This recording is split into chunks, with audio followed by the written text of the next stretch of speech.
My husband asked me to apologize to his boss because I slapped her for kissing him.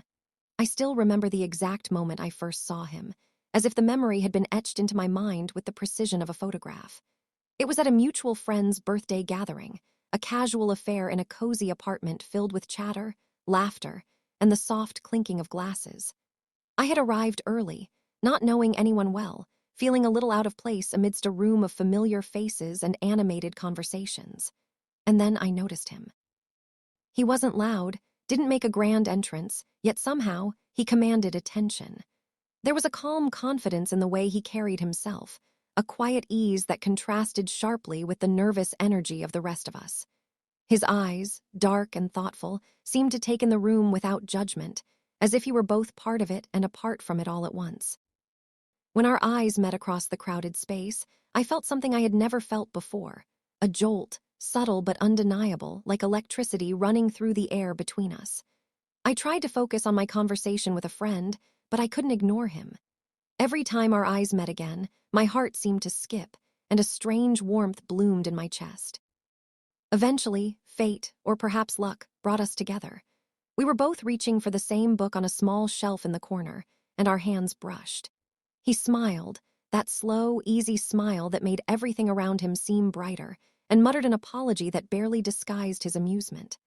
I found myself laughing, the sound coming out more freely than I had expected, and it felt like a bridge had been built between us in that instant. We struck up a conversation, and what began as polite small talk quickly became something deeper, more organic. We talked about books, about music, about the dreams we had tucked away in our hearts. His voice was calm but animated, carrying a warmth that made it impossible to feel awkward or out of place.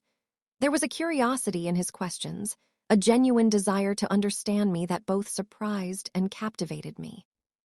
I discovered he had a quick wit, a mischievous sense of humor that left me laughing until my cheeks ached, and a way of looking at me that made it seem like I was the only person in the room.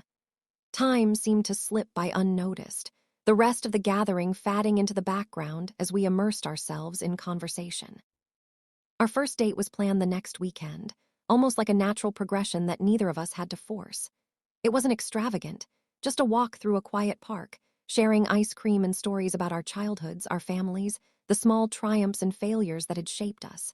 And yet, even in its simplicity, it was perfect. I felt a sense of ease and belonging with him that I hadn't known was possible. Each laugh, each shared glance, each brush of hands seemed to weave us closer together.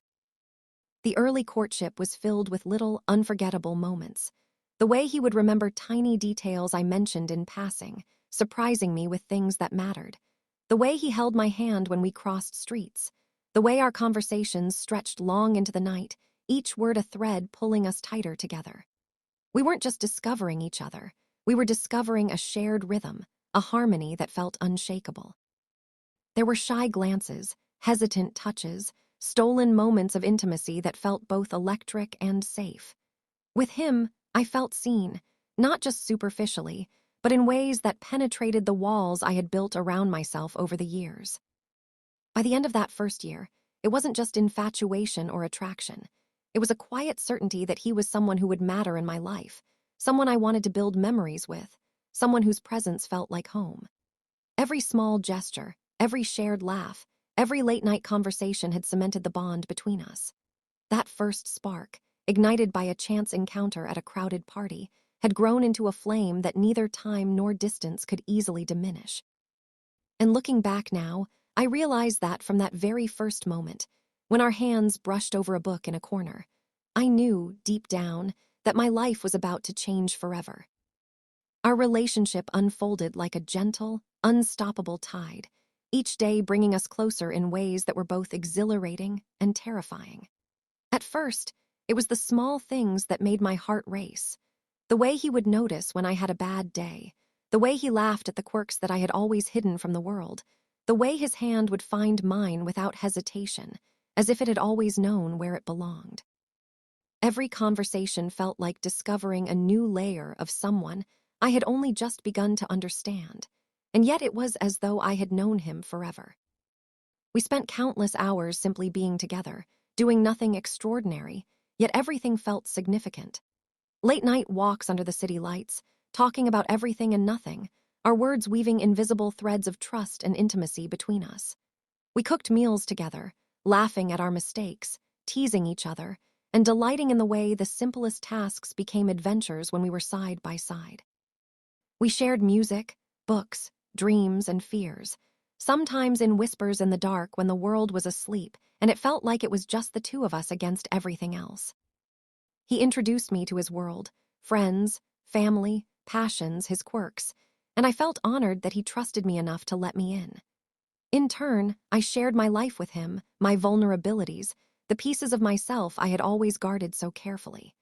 He listened without judgment, always with patience, always with an understanding that made me feel safe to be fully, unapologetically myself. It was in those moments, in the quiet and the chaos alike, that I realized love wasn't just the fireworks of first attraction. It was the steady, comforting presence of someone who chooses you every single day. Our dreams intertwined seamlessly. We spoke of a future together with startling clarity, mapping out little fantasies that ranged from the silly, decorating a house in outrageous colors, to the profound, raising a family, building a life anchored in shared values, and supporting each other through ambitions and setbacks. There was a promise in our laughter, a certainty in our silences, a depth in the way we looked at each other that made the world feel simultaneously bigger and smaller, more vibrant and more intimate. There were challenges, of course, differences in opinion, misunderstandings, moments of frustration. But every obstacle was met with communication, patience, and the stubborn insistence that our bond mattered more than any fleeting irritation. Each reconciliation, each compromise, each tear shed and forgiven only made the foundation of our love stronger. We became inseparable not because we were perfect together, but because we were committed to understanding, supporting, and growing with each other. In the quiet moments, I found myself marveling at the depth of my feelings for him. The thought of a life without him became unimaginable, and the realization that I had found someone whose presence filled every corner of my heart was both terrifying and beautiful. The ordinary days became extraordinary simply because he was in them, and every memory we created together, the laughter, the shared glances, the small acts of tenderness, built a tapestry of intimacy that nothing could unravel. By the time our love had matured into something steady yet passionate, I knew, without question, that this was not a fleeting romance. This was a connection that would endure, one built on trust, understanding, shared dreams, and a profound emotional bond. We were no longer two people in love. We were two halves of a whole, and the thought of facing life apart was inconceivable.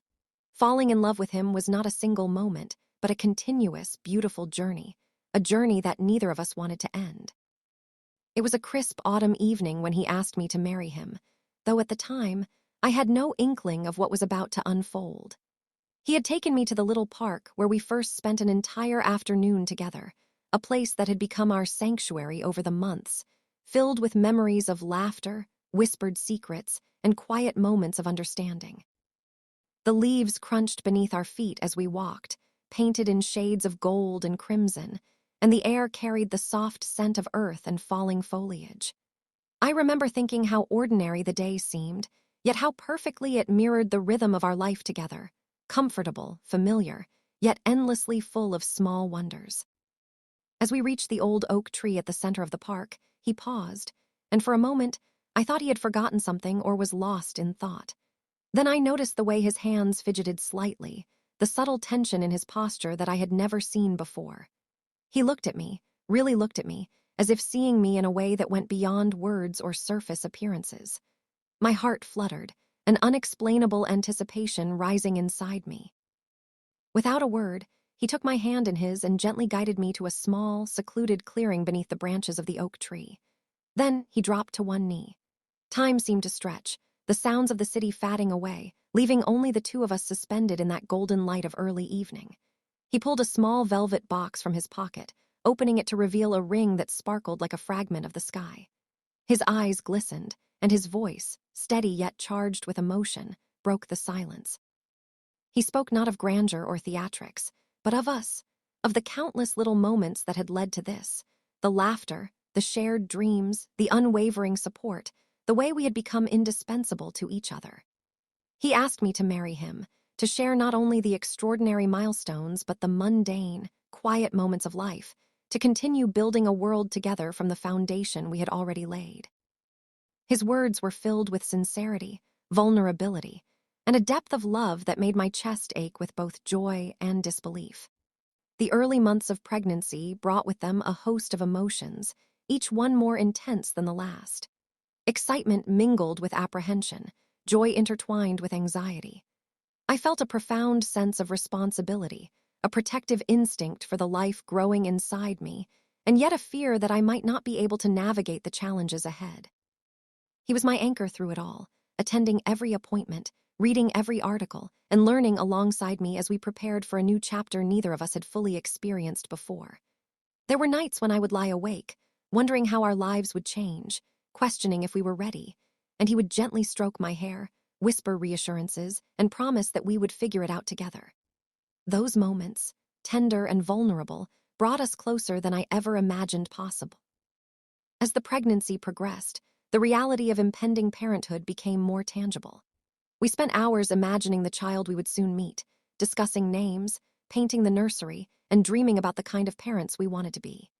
Every movement I felt, a flutter, a kick, a roll, was like a secret conversation with the life inside me, and he would place his hand on my belly, eyes shining with wonder, marveling at the tiny being that was already transforming our world. There were moments of exhaustion and discomfort, moments when fear threatened to overshadow joy, yet in each of these moments, our bond strengthened. We became a team in the truest sense, supporting each other, laughing at the absurdities of pregnancy, crying at the vulnerabilities, and learning that love could expand to include not only each other, but the life we had created together. The day our child was born was a culmination of every hope, every fear, and every dream we had held throughout the months. I remember the labor, long and exhausting, filled with pain and anticipation, and the way he never left my side, his presence a constant reassurance through every contraction, every doubt, every moment of uncertainty. When I finally held our baby in my arms, the tiny body warm and fragile against mine, tears streamed down both our faces. I looked at him, and I saw reflected in his eyes the same awe and love I felt, the same recognition that our lives had changed forever, irrevocably, beautifully. Parenthood transformed us in ways I could never have predicted. Our bond deepened as we navigated sleepless nights, diaper changes, feedings, and the endless small crises that seemed monumental in the moment. We discovered patience, resilience, and a newfound respect for each other's strengths and vulnerabilities. He would soothe the baby when I was overwhelmed, and I would offer comfort when he felt uncertain, each of us learning to trust not only our instincts but also the others. Together, we celebrated every first smile, every small milestone, every tiny victory, and in doing so, we discovered that love could expand beyond our own hearts to encompass the life we had brought into the world. Through it all, I realized that parenthood was not a challenge to be faced alone, but a journey to be shared. Every fear conquered, every joy celebrated, every tear shed and laughter shared, bound us more tightly together. We were no longer just husband and wife. We had become a family, united by a love that had grown deeper, stronger, and more resilient in the face of the profound responsibility and wonder of raising a life. That first child was not only a miracle of life, but a mirror that reflected the depth of our love back at us, teaching us that together, we could face anything, endure everything, and build a future filled with hope, joy, and unshakable connection. After the whirlwind of excitement, exhaustion, and sheer wonder that came with our first child, the thought of expanding our family again filled us with a mix of anticipation, joy, and quiet apprehension. We had grown so much together in those first months of parenthood, learning patience, teamwork, and how to communicate without words. But the idea of adding another life into our little universe was both thrilling and daunting. I remember the late-night conversations we had, curled up on the sofa after our first had finally fallen asleep, talking about what it would mean to bring another child into our lives. We laughed at the inevitability of sibling squabbles and whispered worries about whether we could handle the double dose of sleepless nights, messes, and the monumental responsibility that comes with raising two children. Yet beneath it all was a steady, unshakable certainty that our love, strengthened by the challenges of the first year, could weather anything. When I discovered I was pregnant with our second, the emotions were immediate and overwhelming. I felt joy, of course, and a deep sense of gratitude, but there was also nervousness. How would our first child adjust to having a sibling? Could we balance the needs of both children while still nurturing our relationship as a couple? And yet, as I shared the news with him, his reaction was as it always had been: tender, steady, and filled with awe. He took my hand and held it, eyes shining with excitement and wonder, promising that we would face this next chapter together, just as we had before. In that moment, all doubts melted away, replaced by a shared vision of a fuller, richer family life. Pregnancy with the second child brought its own rhythm and challenges. I was no longer navigating parenthood for the first time, yet each kick, each flutter, each sign of life growing inside me carried its own profound significance. Our first child, curious and perceptive, became an active participant in the journey, rubbing my belly, talking to the unborn baby, and already forming the earliest bonds of siblinghood. Watching their interactions, I felt a surge of love for both of them, already imagining the lifelong connection that would grow between them. At the same time, balancing work, home responsibilities, and the ever-increasing demands of parenting required coordination, compromise, and tireless effort. There were days when exhaustion seemed insurmountable, when deadlines loomed and toddlers cried simultaneously. But we had learned how to lean on each other, how to divide tasks without resentment, and how to create moments of laughter amidst the chaos.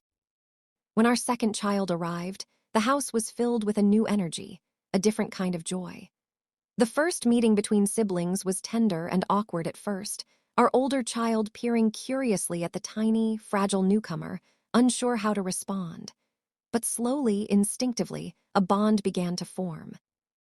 I watched as my first child reached out to touch the baby's hand, their eyes wide with fascination and wonder, and I realized that the dynamics of our family had shifted, evolved, and grown in ways that were beautiful and unpredictable.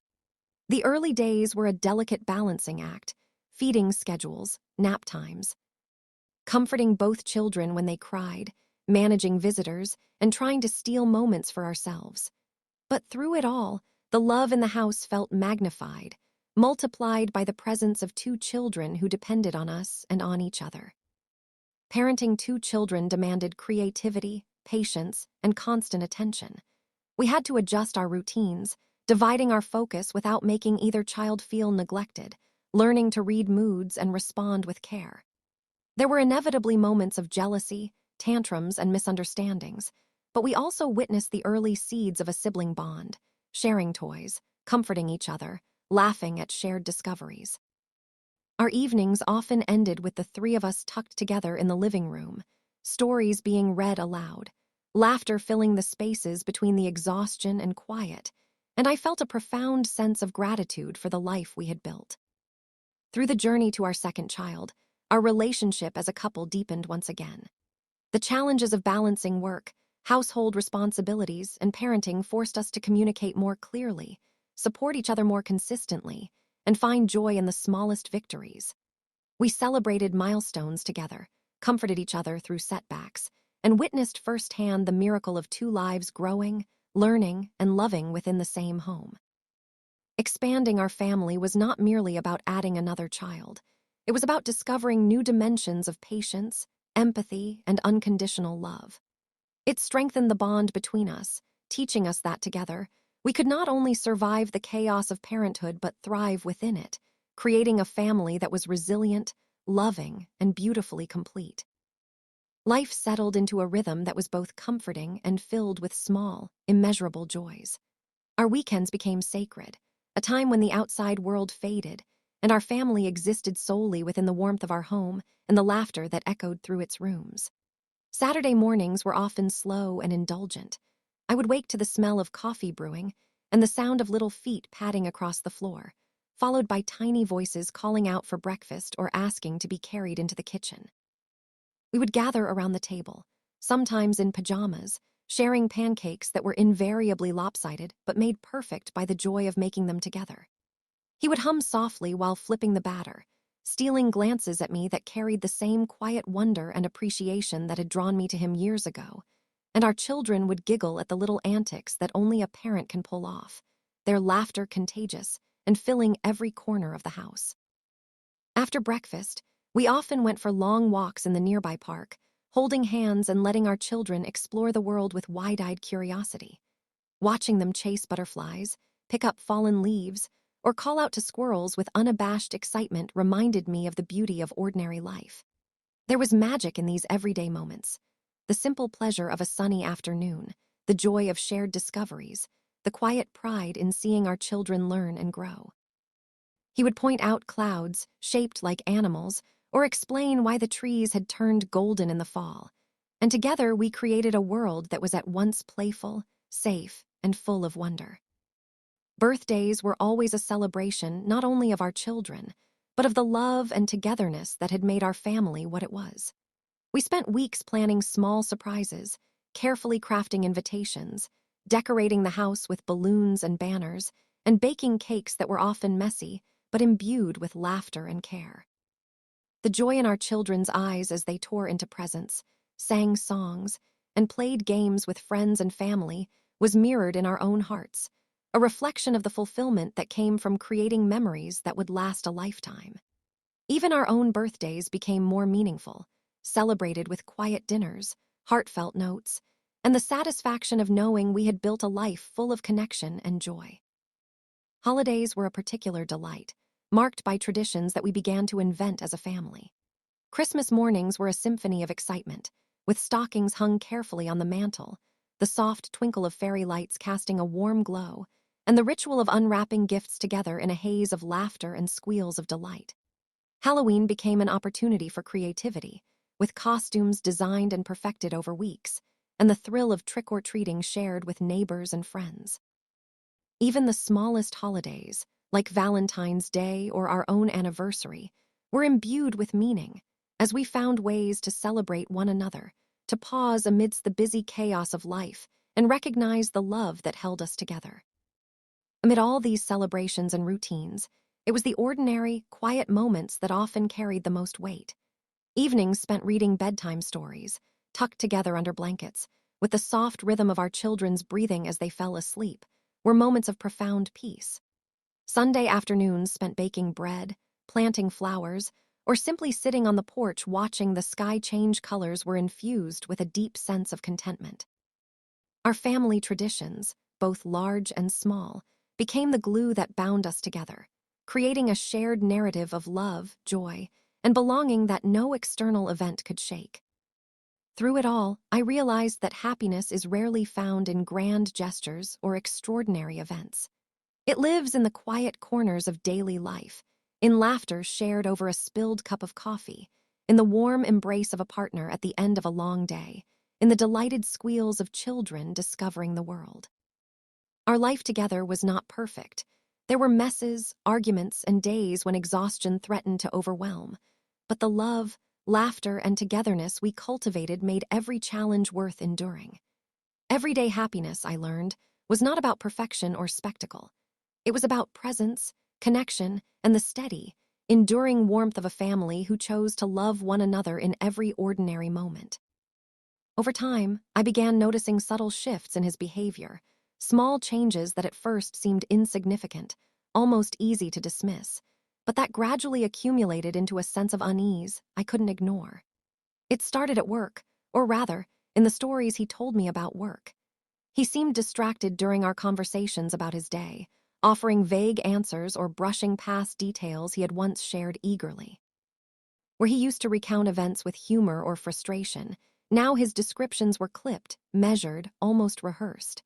I caught him pausing mid-sentence, as if considering how much he should reveal, and the spark of openness that had always characterized him seemed dimmed. I told myself it was just stress, the long hours, deadlines, the kind of pressure any career demands, but deep down, a small knot of worry began to form in my stomach. It wasn't just his words. His actions started to shift as well. Phone calls became private, texts glanced at quickly and then put away with a subtle hesitation that hadn't been there before. Occasionally, he would become distant for stretches of time, eyes unfocused, as though part of him were elsewhere. And when I asked him if everything was okay, he would offer a smile that didn't quite reach his eyes and a dismissive, "I'm fine, just tired." There were subtle changes in how he interacted with colleagues when we were together socially. Small glances exchanged with certain coworkers. The way he laughed a little too readily at comments that didn't seem particularly funny, or the way he seemed reluctant to tell me about lunches or after-work meetings. Even at home, there were shifts that gnawed at my instincts. The ease and intimacy we had shared for years began to feel strained at moments.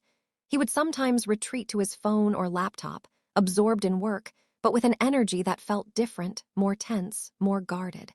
I noticed a change in his demeanor when certain names came up, particularly her name, his female boss.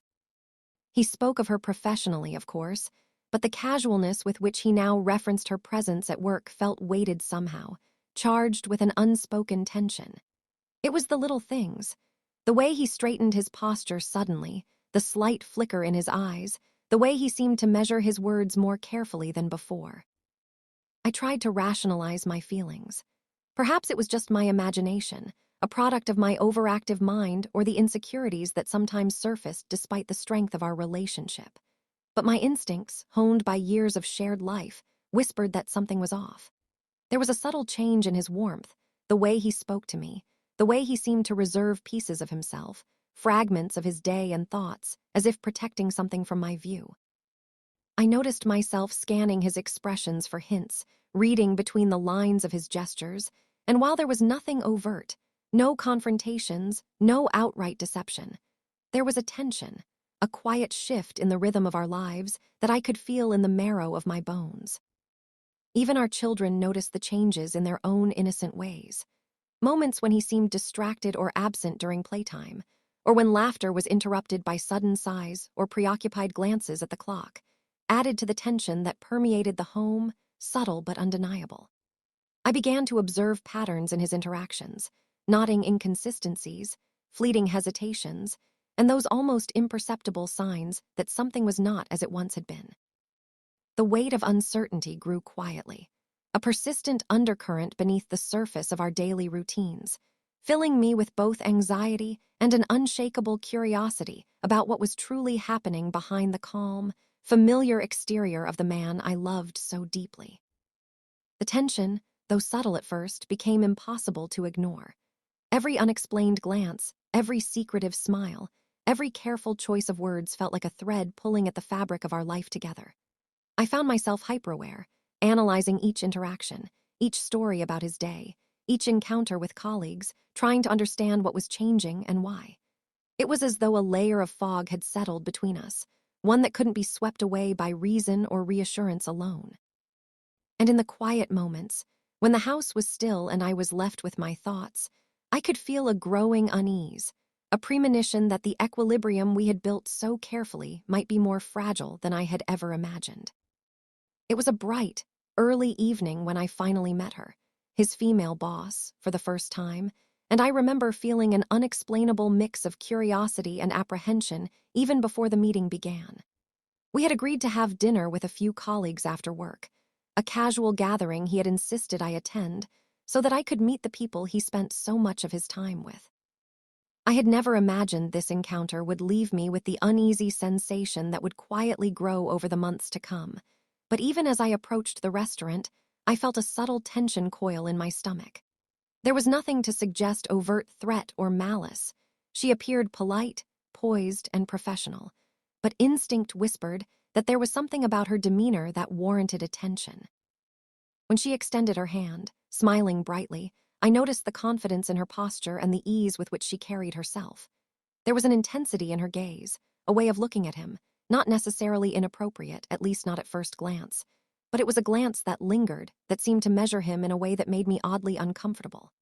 I smiled politely, shook her hand, and introduced myself, but even in that brief moment, I felt a flicker of unease that I couldn't entirely place. She asked questions that were outwardly normal, about my work, our shared interests, and my background, but the way she leaned slightly closer when he responded, the subtle tilt of her head, the quiet mirroring of his gestures, set my mind on alert. It was almost imperceptible, These tiny, almost instinctive observations, yet I couldn't shake the feeling that she was studying him, evaluating not just his professional abilities but something far more personal. As the evening progressed, the conversation flowed easily on the surface. We talked about work projects, company goals, and mutual acquaintances. She was articulate, charming, and socially graceful, and I found myself struggling to reconcile her outward politeness with the subtle discomfort I felt. There were moments when she laughed a little too readily at his jokes, leaning just slightly closer than seemed necessary, or touched his arm lightly during a shared anecdote. I reminded myself that office camaraderie could easily be misread, that people had different ways of expressing friendliness, but there was a persistent niggle at the back of my mind that I couldn't dismiss. I also noticed the way he interacted with her, the small shift in his demeanor that had not been present in my view of him before. He seemed more careful with his words, slightly guarded, yet accommodating in a way that was out of the ordinary. He laughed politely at her comments, mirrored her tone and gestures subtly, and occasionally glanced at me with what seemed like mild apologetic awareness, as if sensing the small tension I might feel, but unsure how to ease it. There was a politeness, yes, but an edge of unease I couldn't quite interpret, a difference between his usual natural warmth and this measured, cautious interaction. It was during dessert, when she leaned forward to discuss an upcoming project, that a small, almost imperceptible red flag caught my attention. She spoke of collaboration with an ease that bordered on intimacy, referencing personal anecdotes that seemed more appropriate for close friends than professional colleagues. I could see the way she punctuated her stories with subtle touches and glances directed at him, the sort of body language that my instincts told me was far more personal than professional. I watched his reactions, noting the slight tension in his jaw, the fleeting hesitation before he responded, the careful tone he used to maintain the surface-level professionalism. The moment passed quickly, and the conversation moved on, but the image lingered in my mind long after the evening ended. Driving home that night, I found myself replaying every detail, analyzing her gestures, his responses, the interplay of words and body language. There was nothing overt. Nothing I could point to and definitively label as inappropriate, yet a subtle alarm rang in my chest. It was the kind of unease that could not be ignored, a quiet intuition that something beneath the polite veneer required vigilance. I resolved to pay attention, to trust my instincts, and to watch how the dynamic evolved, even as I hoped fervently that my concerns were merely the product of overthinking. That first encounter, outwardly ordinary, became the starting point for a growing awareness, a small seed of tension that would quietly take root in the months to come. As weeks turned into months, the unease that had first surfaced during our initial encounter with his boss began to grow into something heavier, more insistent. At first, I tried to dismiss it, convincing myself that I was reading too much into ordinary workplace dynamics, that people had different ways of being friendly and professional, and that my own insecurities might be coloring my perceptions. But no matter how hard I tried, I couldn't shake the subtle yet persistent gnawing in my gut. It wasn't just the way she interacted with him, though that alone was enough to raise questions. It was also the small, almost imperceptible changes in his behavior, the quiet signals that something in the rhythm of our life was shifting. He began spending longer hours at work, ostensibly due to deadlines and projects, but I noticed that his calls home were sometimes shorter, distracted, almost rehearsed. There were times when I asked about his day, and his responses were clipped, vague, or focused solely on tasks, avoiding the personal interactions that he once shared openly. I started to notice how he mentioned her name more frequently than necessary, casually, almost offhandedly, and how he seemed to smile a little too easily when recounting moments involving her. It wasn't overt, it wasn't dramatic, but it was enough to create a quiet, simmering tension that I couldn't ignore. I found myself replaying past interactions in my mind, scrutinizing gestures, words, and shared glances, searching for meaning in the way she leaned forward slightly, the way her laughter lingered, or the way he would occasionally respond with a warmth that felt different from the one reserved for me. My heart would clench in moments of quiet realization, the little red flags stacking up silently. The extra care in his tone when speaking about her, the subtle preoccupation in his expressions, the brief hesitations when I asked questions about work dinners or meetings. Each instance seemed small in isolation, but together, they formed a pattern that my instincts could not dismiss. Even at home, tension began to creep in. I caught myself analyzing the way he held his phone, noticing the way he would smile at texts before locking the screen or stepping into another room to make calls. I questioned myself constantly. Was I imagining this, or was my intuition trying to warn me? Some nights, I would lie awake, listening to the quiet of the house, feeling a knot of anxiety tighten in my chest, replaying interactions from the day and searching for hidden meanings. The moments of closeness we had shared began to feel punctuated by subtle distance, a barrier forming that I couldn't yet define but could feel in the spaces between us. I tried to confront my doubts with logic. He loved our children, he was committed to our family, and our marriage had weathered challenges before.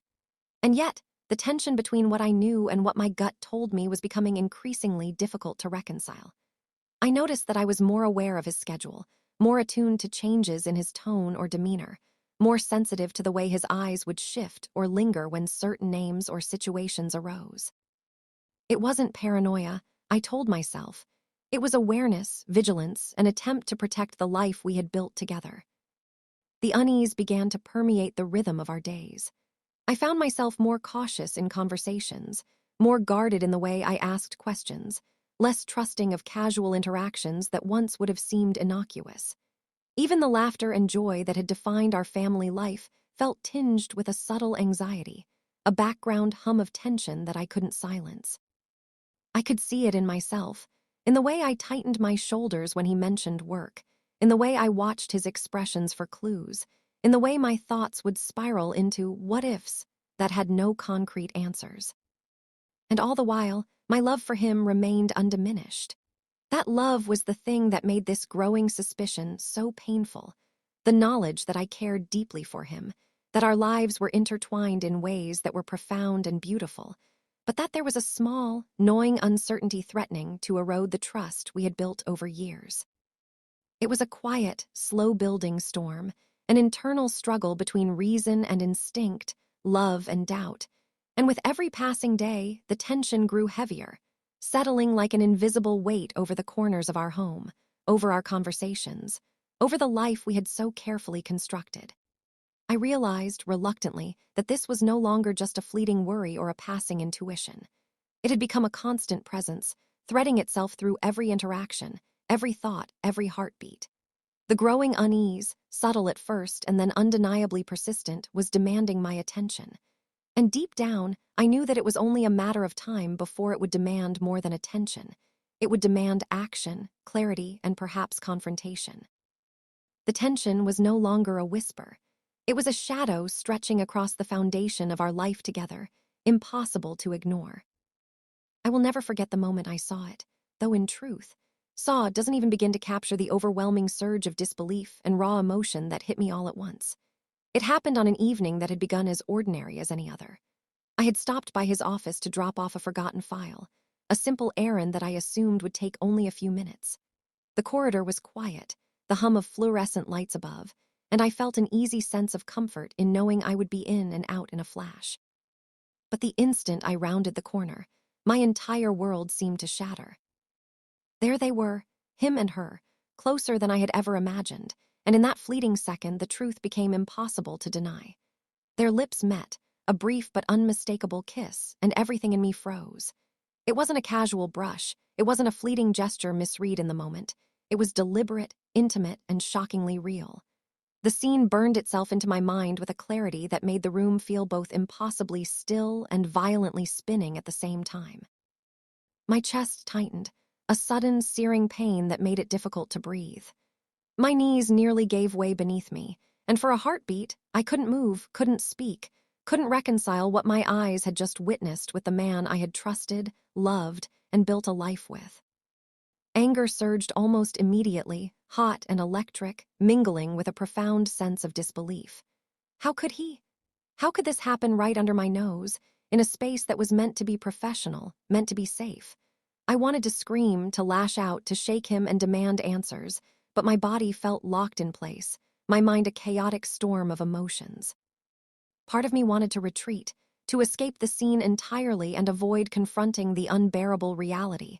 But another part of me, a fiercer, protective part, demanded that I witness it fully, that I let the truth burn itself into my memory so there would be no question, no denial, no easy excuse. Disbelief hung heavily over me, mingling with the sting of betrayal. I replayed the memory in slow motion in my mind. The curve of their shoulders, the tilt of their heads, the closeness of their bodies, the subtle intimacy in their movements. Each detail fueled the disbelief, making it harder to comprehend how the man I had built a life with could engage in something so intimate with someone else. I wanted to tell myself it was a mistake, a moment of weakness, but even as the thought crossed my mind, I knew instinctively that the weight of what I had seen would not allow me to dismiss it so easily. Anger followed swiftly, a storm that threatened to consume every rational thought. My fists clenched, my jaw tightened, and a cold fury rose in my chest, sharp and unrelenting. How dare he betray not only my trust, but the love, time, and devotion we had poured into our marriage? How dare she step over boundaries that should have been inviolable, claiming space in a life that was not hers to touch? The anger was raw, unfiltered, and terrifying in its intensity, yet it was interwoven with a profound hurt, a sorrow that threatened to crack open my heart completely. Even as I stood there, grappling with the cascade of emotions, a wave of numbness followed, the kind that descends when the mind refuses to fully process trauma. I felt detached from the scene, as if I were watching a movie in which I played the protagonist but had no control over the narrative. I tried to force myself to move, to speak, to demand answers, but the words stuck in my throat, heavy with the weight of shock and grief. And yet, through all of it, a quiet, burning clarity emerged. Nothing would ever feel the same again. The foundation of trust, the rhythm of our life together, the sense of safety I had always taken for granted, it had all shifted in an instant, fractured by a single, devastating act.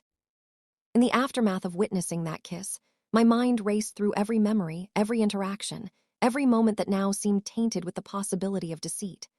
My stomach churned with anger, my heart ached with betrayal, and my spirit wrestled with a mix of disbelief, hurt, and a furious need for answers. That moment, the kiss, was not just an act. It was a rupture, a violent tearing of the fabric of our relationship, and I knew that from that second onward, nothing could be the same. The shock, the disbelief, and the anger became a living presence within me, shaping every thought, every action, every silent moment in the days that would follow. It was a wound that would not heal easily, a betrayal that demanded recognition, confrontation, and a reckoning that I could not ignore. The memory of that confrontation remains seared into my mind, a blur of emotions that I had never before experienced with such intensity. It was one of those days when the air itself seemed heavy, charged with the anticipation of a storm I could no longer contain. I had tried to hold myself together in the days following the kiss, attempting to reconcile what I had seen with the man I loved and the life we had built. I tried to convince myself to breathe, to remain composed, to approach the situation with calm reason, but every fiber of my being screamed that restraint was no longer an option. The anger, the betrayal, the searing hurt had accumulated into a pressure that demanded release, and that release came crashing down when I finally found myself face to face with her. She was in her office when I walked in, the setting seemingly innocuous, a tidy professional space with neutral colors and the soft hum of computers in the background. But to me, it was a charged arena, every detail magnified by the intensity of my emotions. I could feel my heart hammering, my palms growing clammy, my chest tightening as I closed the door behind me. She looked up from her desk, her expression a mixture of curiosity and mild surprise, as if she had not anticipated this intrusion. For a moment, the world seemed to narrow to just the two of us, the air thick with tension, every second stretching out like an eternity. I didn't start gently. There was no preamble, no polite easing into the conversation. Years of trust and love had been shattered in an instant, and every ounce of my being demanded recognition of the betrayal. "How could you?" I demanded, my words slicing through the quiet hum of the office. "How could you kiss him? Do you even realize what you've done?" My chest heaved as I spoke, the words tumbling out faster than I could control, each one laced with disbelief, fury, and a desperate need for acknowledgement. She blinked, momentarily speechless, and I felt a surge of satisfaction mixed with a deeper, sharper pain. The shock in her expression mirrored the shock I had felt the moment I saw them, but it also reminded me that my confrontation was not just about exposing her actions. It was about demanding that she understand the magnitude of what she had violated. "Do you have any idea how much damage you've caused?" I continued, my voice rising slightly, trembling not from weakness but from the intensity of my emotions. "You've crossed lines that were never yours to touch. This isn't just about him. This is about our marriage, our family, the life we've built together." She opened her mouth, as if to respond, to defend herself, but I cut her off, my need to be heard overpowering any decorum or civility. Every word that escaped my lips was charged with the combination of betrayal and disbelief that had consumed me for weeks. "You think you can just flirt, just cross boundaries, and it won't matter." My hands clenched involuntarily, and I could feel my body trembling as adrenaline coursed through me. "Do you even understand what you've done to him? To me? To our children?" As I spoke, I could see a shift in her demeanor. The confidence she had displayed before now seemed forced, brittle. She shifted uncomfortably in her chair, her eyes darting to the side as if searching for an escape from the torrent of my words. And yet, even as I demanded answers, even as the anger poured from me like a river threatening to overflow its banks, there was an undercurrent of sorrow and disbelief within me. This confrontation was painful not just because of what she had done, but because it forced me to confront the depth of the betrayal and the vulnerability it exposed in my own heart. I paused briefly, catching my breath, my eyes locked on hers. "I trusted him. I loved him. And you tried to take that away, didn't you?" The words hung in the air, sharp and jagged, leaving a silence that was deafening in its intensity.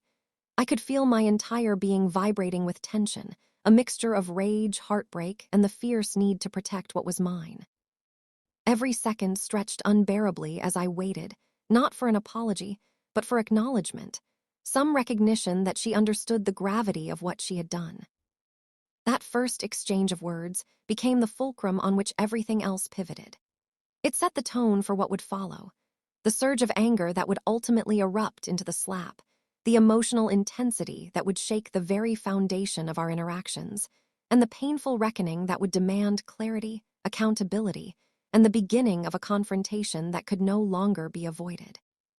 In that moment, my voice was the only weapon I had, my words the only shield, and the raw, trembling force of my emotions the undeniable proof of the hurt, rage, and betrayal that now defined our encounter. The moment the words left my mouth, and I realized they weren't enough, that sheer confrontation could not convey the depth of my fury and betrayal, my body acted on instinct. My hand shot out before I even thought about it, connecting sharply with her face. The slap reverberated through the quiet office, echoing the thunderstorm of emotions that had been building inside me for weeks. It was not an act of mindless rage, nor a senseless explosion of violence. It was a declaration, a line drawn in the sand, a physical manifestation of the hurt, betrayal, and indignation that words alone could not carry. I could see the surprise flash across her face, the momentary shock that she had underestimated not only the intensity of my feelings, but also the boundaries she had crossed. This wasn't simply about anger. It was about defense, about protecting the sacred trust of my marriage. I had loved this man with every fiber of my being, had built a life with him, raised children together, celebrated victories and comforted losses. And now, here she was, attempting to breach the unspoken but unshakable fortress of our relationship, claiming space in a life that was not hers to claim. The slap was an assertion of what was mine, a visceral proclamation that betrayal could not be tolerated. Around us, the office seemed to freeze in time. Colleagues stopped mid-action, eyes widening in disbelief, breaths caught in their throats. I hardly noticed them. My entire focus was on the woman before me, the person who had dared to cross a boundary that should never have been challenged. There was no satisfaction in the act itself, no glee or vindictiveness, only an overwhelming sense of urgency, of rightness, of necessity. My heart was pounding, my hands still shaking from the release of tension, but even amid the chaos, a deep sense of moral clarity anchored me. I had done what any person in my position would have done. I had defended my marriage, my family, and the trust that had been so callously threatened. She staggered slightly, recovering quickly, her hand rising to her cheek, eyes wide with a combination of shock, indignation, and perhaps a dawning awareness of the audacity of her actions.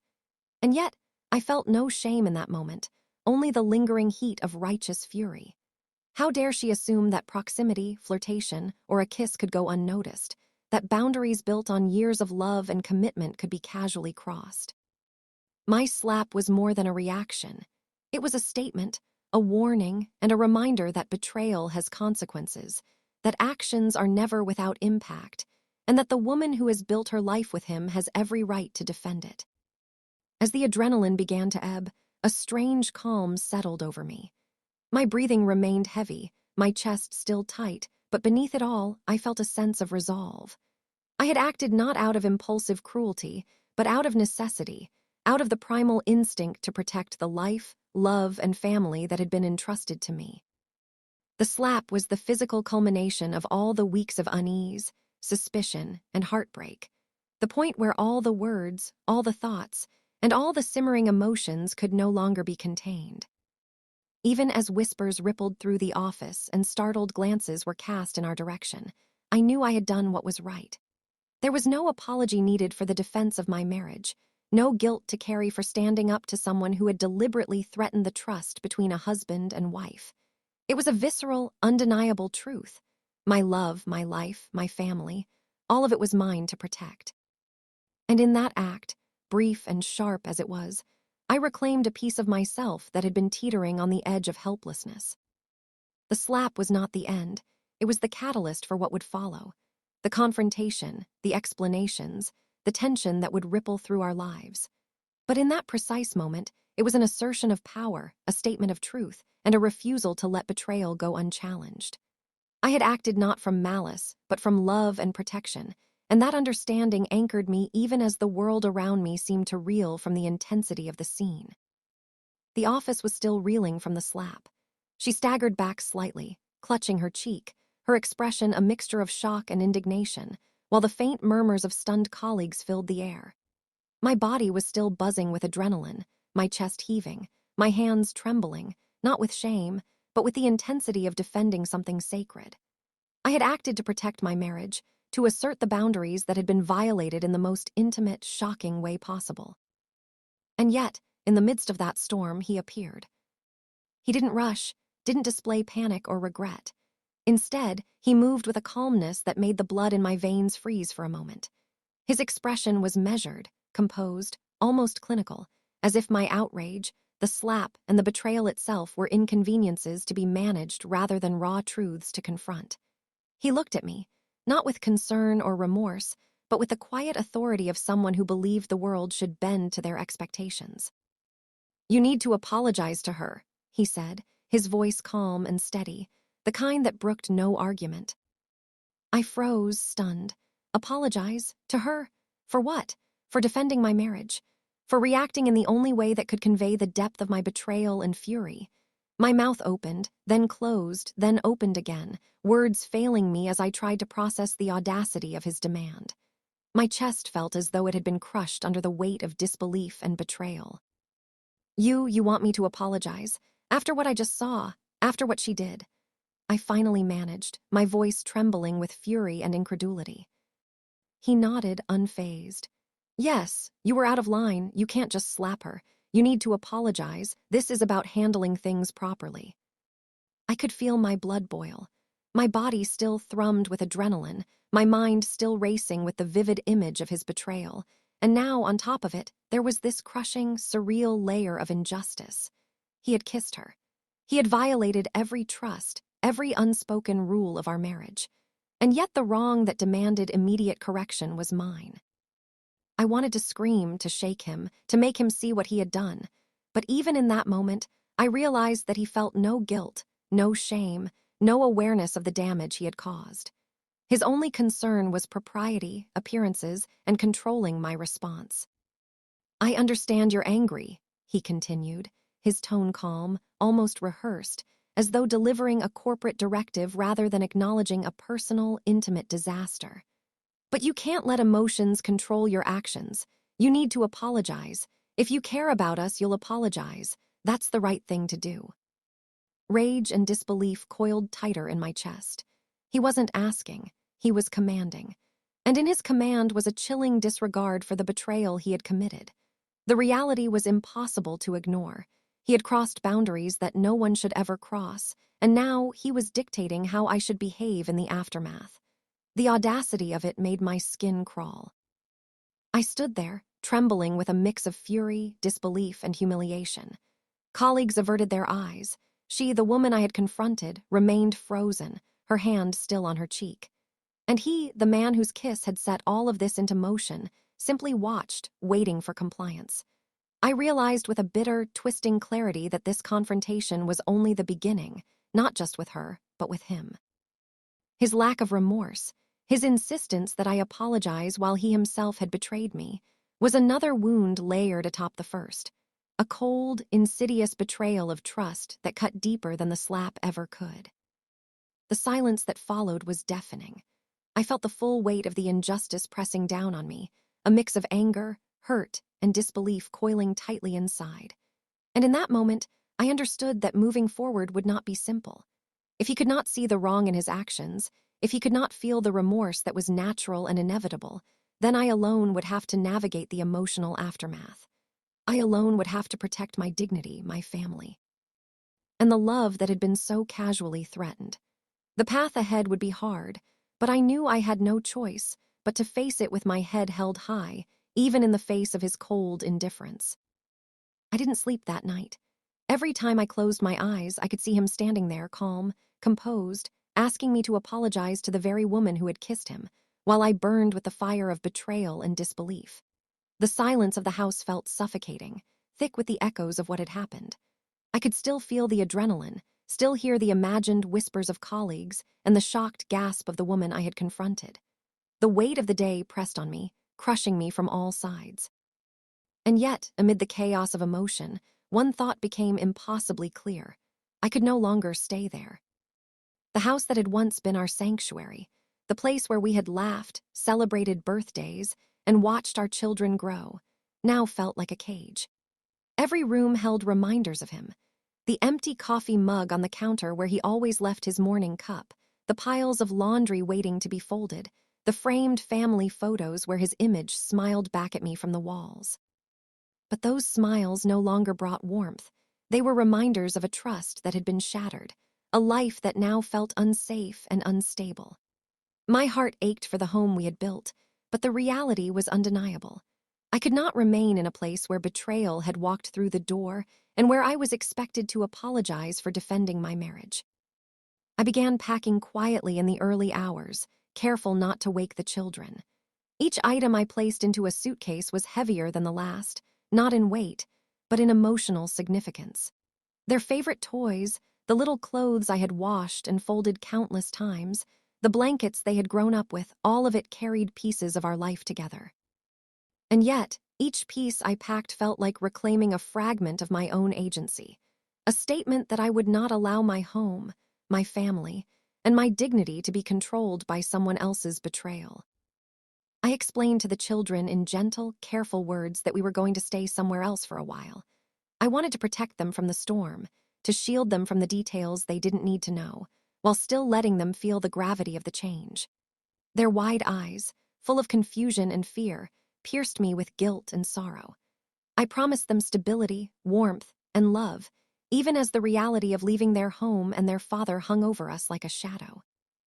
Their small hands holding mine, the trust in their innocent eyes, strengthened my resolve. I could not let them witness my weakness, nor could I allow them to remain in an environment where their father's betrayal had gone unchallenged and unchecked. The drive away from the house was surreal. Every familiar street, every landmark, felt like a painful reminder of what had been lost. The car was filled with the quiet hum of the children's questions, the soft rustle of bags, and the racing of my own heartbeat. Each mile we drove was a mixture of fear, relief, and fierce determination. I was leaving behind not just a home, but the illusion of safety, the comfort of routine, and the presence of someone who had once been my anchor but had now become a source of heartache.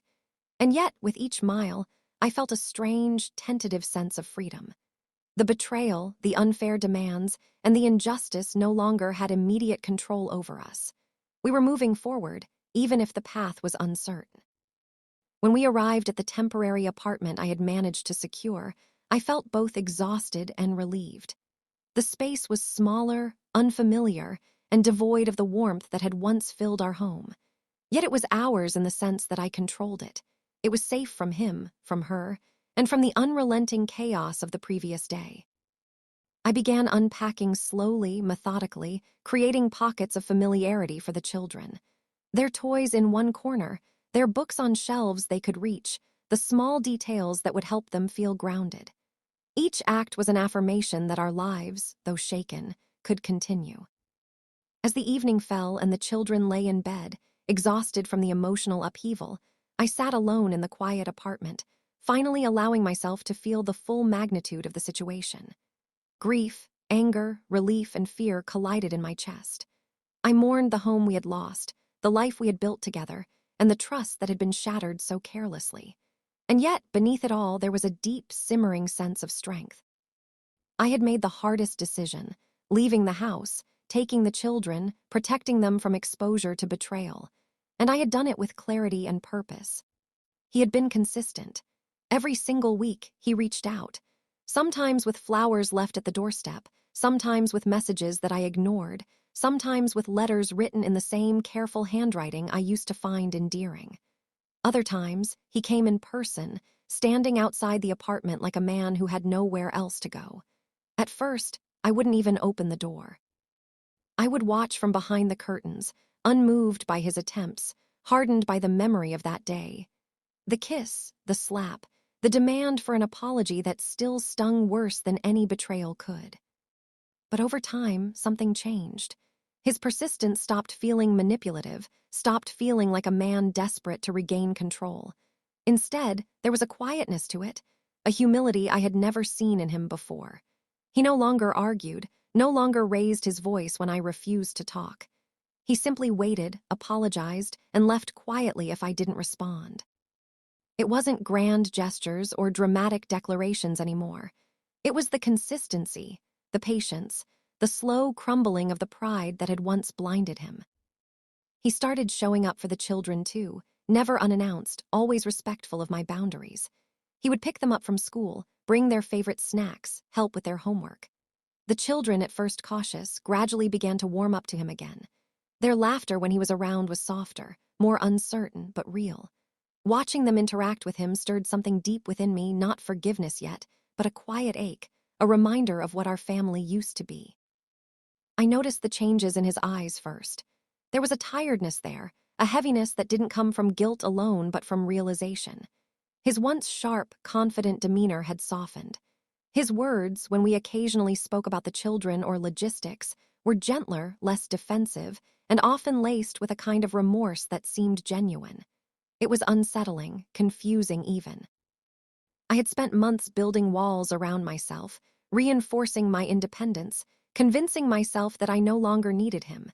And yet, seeing this version of him, humbled, patient, changed, began to chip away at those walls, one careful gesture at a time.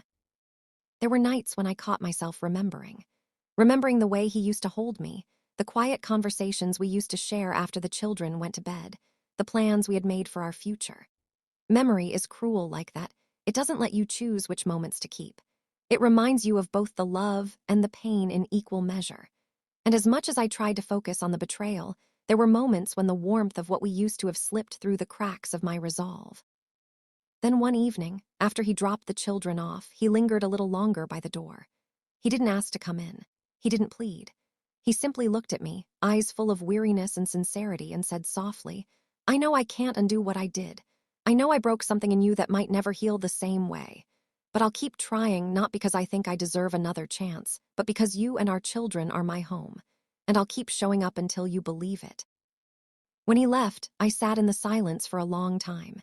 His words echoed in my mind, wrapping around the walls I had built with careful precision. I didn't cry, but something shifted inside me, a flicker of warmth where there had only been cold anger before. It wasn't forgiveness yet. It wasn't even acceptance. But it was the first time in months that I didn't feel the urge to push him away completely. The days that followed felt different. His calls no longer went unanswered. Sometimes I found myself waiting for them. When he texted to ask how the children were doing, I replied without hesitation. When he dropped by, I let him step inside for a few minutes. It was subtle, unspoken, the slow unfreezing of a heart that had been hardened for too long. One Saturday afternoon, as I watched the children play in the small garden outside, he joined them. Their laughter filled the air, light and pure, and I stood by the window, watching him chase them around, his face lit with genuine joy. For the first time in a long time, I didn't see the man who had betrayed me. I saw the father of my children, the man who had once made me feel safe, the partner I had shared 1,000 small dreams with. I felt a lump rise in my throat, not from sadness this time, but from the overwhelming mix of emotions I could no longer neatly separate. Maybe people could change. Maybe remorse, when genuine, could soften the sharpest wounds. Maybe time, though it doesn't erase pain, could teach the heart how to feel again. That night, as I tucked the children into bed, I sat on the edge of my own and thought about everything, the hurt, the loss, the slow rebuilding. I realized I missed him. Not the man who had betrayed me, but the man he was slowly becoming again. The man who was learning humility, patience, and what love truly meant after nearly losing it all. I didn't decide then and there to forgive him, but I decided to consider it, to open a small window in the walls I had built, to let in a bit of air, a bit of light. Not for him, but for me. Because holding on to anger had kept me strong, yes, but it had also kept me lonely. And maybe, just maybe, letting him show who he was becoming could be the start of something new, not a return to what we were, but a careful rebuilding of what we could still be. It took weeks of careful observation, quiet reflection, and guarded interactions before I allowed myself to take the next step. 4 months of distance, fear, anger, and watching him slowly transform had taught me something essential. People can change, but only if they are willing to face the truth of their actions, to acknowledge the pain they caused, and to accept the consequences without excuses. And now, after so much time apart, I saw the man who had hurt me, not as a figure of betrayal, but as a man who had grown through it, humbled by his mistakes and steadfast in his commitment to reclaiming our life together. The first time I let him sit down across from me in the apartment, really sit, without distraction or the presence of the children, I felt the weight of all the months pressed down on us. Silence stretched between us at first, heavy with unspoken thoughts and the tension of cautious hope. His eyes met mine, sincere and raw, and for the first time I saw the depth of his remorse, not the rehearsed, polished words of desperation, but the quiet acknowledgement of guilt, the honest acceptance of what he had done and what it had cost. "I know I've broken your trust," he began softly, his voice low and careful, each word deliberate. "I can't take back what I did. I can't erase the pain I caused. But I have changed. I've faced myself, the choices I made, and the consequences. And I want to spend the rest of my life proving that I am worthy of your love, your trust, and the family we built together." His words carried no excuses, no blame, no deflection. He simply stood before me, stripped of pride, offering himself fully and honestly. And something in me, long buried beneath anger, fear, and grief, stirred. The hurt was still there, raw and vivid, but so was the undeniable love I had for him, the history we shared, the life we had built with our children. It was the same love that had guided me through sleepless nights, family crises, and the darkest moments of heartbreak. And now, it was this love that gave me the courage to respond. I looked at him, my voice steady but soft, carrying both vulnerability and strength. "I've been hurt, more than I can even express. I've spent months defending my heart, protecting my children, and holding on to what's mine. But I also see the man in front of me, the man willing to face the truth of his actions, willing to change. That counts for something. That matters." Tears welled in his eyes, the raw vulnerability of a man who had faced himself fully. He reached for my hand, gently, reverently, as if touching it could reconnect the pieces of a broken world. "I will spend every day making it right," he whispered. "I will never ask you to apologize for defending your marriage again. I will never take your trust for granted. I swear it. And in that moment, after months of tension, betrayal, and emotional battles, something shifted between us. I felt the walls I had built around my heart begin to soften, brick by brick. I let go of some of the anger, not all of it, for it was a reminder of what had been, and that would never disappear, but enough to allow the possibility of healing, of rebuilding, of love. We spent hours talking that night, honestly, vulnerably, with no interruptions, no performances, no distractions. He answered questions I had carried in silence, explained his actions without excuses, and shared his plan to rebuild trust not just with words, but with actions. Every promise was paired with proof. The small things he had done consistently over the past months, respecting boundaries, showing patience, engaging with the children, supporting them without manipulation, suddenly became a larger narrative of his commitment. I forgave him, not because the pain vanished, not because what he had done was erased, but because I chose to release the weight of it, to reclaim my power, and to open the door to the possibility of a shared future. Forgiveness was not weakness. It was an act of strength, a conscious decision to believe in change, to allow love to survive where fear and betrayal had once threatened to destroy it. The next morning, when the children awoke, there was a new atmosphere in the apartment, soft, calm, hopeful. He played with them, laughed with them, and I watched, feeling a sense of peace I hadn't known in months. And when he finally turned to me, eyes bright with quiet gratitude, I realized that love could be both cautious and brave, that trust could be rebuilt slowly, and that the family we had fought so hard to protect could still flourish. Weeks passed, and with every shared moment, quiet evenings together, laughter with the children, open conversations about boundaries, honesty, and emotions, the wounds healed further. Our bond grew, deeper this time, tempered by the pain we had endured, strengthened by the trials we had survived. He learned, I healed, and our family found its rhythm again, not in naive perfection, but in the conscious, loving effort to honor each other, to respect each other, and to protect what mattered most. Eventually, we rebuilt our home together, not just the physical space, but the emotional foundation. Love, trust, and respect became the cornerstones. Apologies were no longer demanded, only given freely. Assurance wasn't just promised, it was shown daily in acts both small and profound. And in that new life, we found happiness, not naive or untested, but real, resilient, and enduring. We had survived the storm, and on the other side, we discovered a love stronger than before, a love that had been tested by betrayal, tempered by patience, and finally, redeemed by forgiveness. And as I watched our children laugh and play, feeling the warmth of the man I had chosen to trust again, I knew that this was the true happy ending. Not a perfect past restored, but a present and future built intentionally, carefully, and with hearts wide open.